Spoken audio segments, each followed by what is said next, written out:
The Canterville Ghost.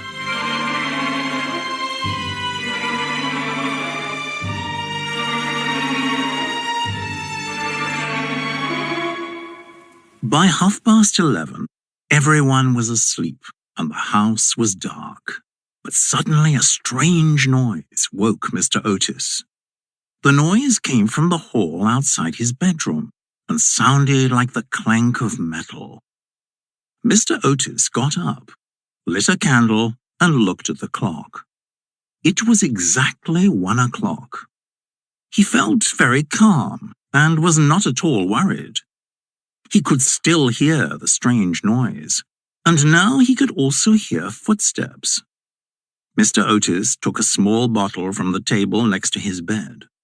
He opened his bedroom door and saw a terrible sight. There was an old man in the hall with red eyes and long grey hair.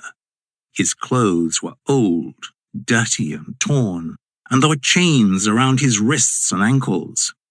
"My dear sir," said Mr. Otis, "your chains are making a terrible noise.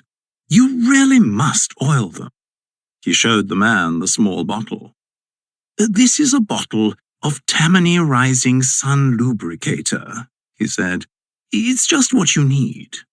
Mr. Otis put the bottle of oil on a table near the ghost, then went back into his bedroom and fell asleep again. When Mr. Otis closed his bedroom door, the Canterville ghost stood still for a minute. He was shocked. He could not believe his eyes or his ears. He picked up the bottle of oil and threw it onto the floor. He ran down the hall, making a terrible sound. However, as he got near the top of the stairs, a door opened, and 2 little boys appeared. They laughed and whispered to each other. Suddenly, they threw a large pillow at the ghost's head. "Take that, you silly ghost!" shouted the twins. The ghost disappeared from the hall in a flash of green light. The house became quiet, and the twins went back to bed. The ghost found a quiet room in the house and stopped to think. He was very upset and felt terribly insulted. How could these people be so rude to him? Why weren't they afraid of him? The ghost was more than 300 years old. He was terrible to look at, and he frightened everyone who saw him.